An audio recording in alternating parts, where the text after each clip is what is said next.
Here we are trying something new. Thanks for coming. Thanks for having me.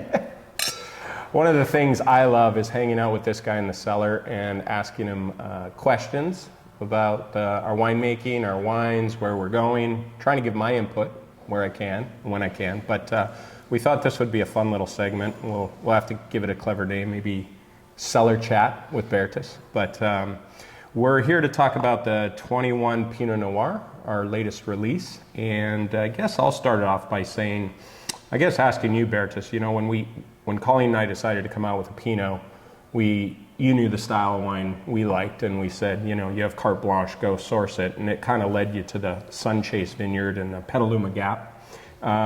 Maybe tell us a little bit why and what's so unique about this site and gives us this kind of profile we love so much. Yeah, sweet. Thank you so much. So we've definitely wanted to find a complement to the James Cole style when we were looking for a Pinot vineyard. And we knew we were hoping to be in the Sonoma Coast area because it's prime Pinot growing land here in California. And we went in search of a great vineyard, and we're very fortunate to get access to the Sun Chase Vineyard. And it is a very unique site in that it's on the back end of Sonoma Mountain. So it's more of a mountain vineyard than you expect as you're kind of driving from the main road and you just keep driving up and up and up some very windy, steep roads. You find this place that's just slightly above the fog line, and that's an amazing spot to be for Pinot because you get all the cooling influences, but it's a warmer area, so you tend to have more robust, bolder kind of wines coming from there. And we figured that we could make something that was still balanced and restrained, but on the bolder side, that would really fit with the James Cole profile that we were trying to go for. Absolutely. I remember the first time you took me up there, we drove all the way up the mountain. It was fog and then couldn't see anything. And then about 20 minutes later, it started to burn off and saw a beautiful view of Petaluma in the distance. So it's quite a spot. You mentioned on this particular vintage, you experiment a little more with some whole bunch fermentation. Do you want to talk about that and kind of the result? Yeah. So a very classic Pinot Noir winemaking style is including the whole bunches, but Pinot is a very delicate grape, very delicate berry, so they break very easily. And so in terms of winemaking and handling, you try to be as gentle as we can be. But what we want to do is we want to make sure there's a good structure and kind of a good textural backbone that carries the wine as it ages. And so with this wine, the stem inclusion kind of does that for us, but it's not stem inclusion in the normal way of, say, some of our more robust wines like the Cellar, where you're trying to get the extraction kind of early. This is much more delicate, and so the whole hand-harvested grapes are put in the bottom of the tanks, and then the destemmed fruit gets pushed on top. Our preference with Pinot Noir winemaking is to do punch downs.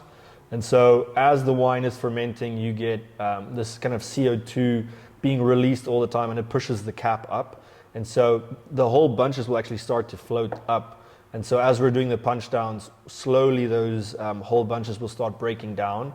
And what we get from the stems is both texture, but also a lot more fresh, kind of a slightly herbal note, and also kind of brings this lift and brightness, because the clusters are kind of undergoing a little bit of carbonic maceration, which is a fancy term for just saying they're kind of fermenting on the inside of each berry. And that gives you a slightly brighter pop of flavors. Yeah, I get that nice juiciness in this wine. You also, we've been experimenting with some different oak over the last several years and bigger puncheons. Maybe talk about those and why those work so well with Pinot. Yeah. And so for us, again, wanting to make this really refined, elegant wine, not overpower it with oak. You know, obviously wanting the oak to help hold and lift the wine and complement that structure that we've kind of built with this slow, gentle extraction and punch downs. So our goal has been to move this to large format barrels. So traditional Bordeaux red barrels are 59 gallons, Burgundian shape, as we call them, for Chardonnay and Pinot. Those barrels tend to be 60 gallons, but we wanted to go to a much larger format, so we use a 132 gallon or 500 liter barrel. And so the amount of wood to wine is decreased.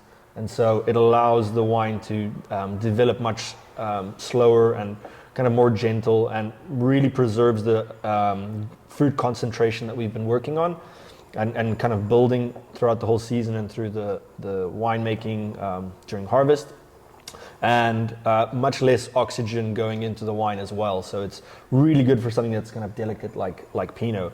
And so that being our goal, obviously we wanted to make sure that we use really good barrels, good puncheons as we call them, but we could only add one puncheon every year because otherwise the wine would be way too oaky. And so this 2021 we had about 4 smaller barrels and 3 puncheons, and so every year we keep adding one more puncheon, and our hope is that by this year 2023 we should be 100% aged in puncheons. So that's kind of the goal. And have that nice ratio of newer to more neutral. Exactly. Yeah. So there's still going to be that oak component, but we want it to be spices and nuanced, more baking spices and a little bit of vanilla, maybe some cardamom, that type of thing coming out. But you don't want it to be overtly just vanilla and buttery or kind of too toasted. Over the You top. really want that kind of Pinot beautiful fruit to kind of shine through. Sounds amazing. Should we try it? Let's do it. All right.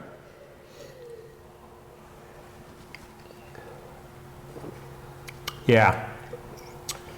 One of the things that every time Colleen and I try this wine, we just love, it's almost this wild strawberry, floral, and spice. You mentioned spice, and it's got all sorts of that. And then this just juicy mouth-watering acidity that we love. So, yeah. In 2021, it was not the easiest Pinot vintage in a sense, because there was kind of some colder weather during flowering, so smaller crop, lower yields, which is unfortunate for the grower, but it was good for us because it was actually a little bit of a warmer season, and so it meant that we got a lot of intensity coming off of the vines, a lot of depth, a lot of structure, and I think we balanced that out well. It had kind of a more extended maceration period, but gentle handling. I think we got this really beautiful length on there. But yeah, like I said, all those juicy, almost like slight cola kind of character on the palate. super nice. Last question, what would you pair this with? Like I said, it's Pinot, but it is definitely a bigger structured Pinot. Me, I'm thinking something like a pork ragu, nice pasta. Especially we've been sitting here in copious amounts of rain, which we're grateful for. So very much still kind of pasta weather. Yeah, that would be nice. Well, cheers to that. Cheers. Thank you.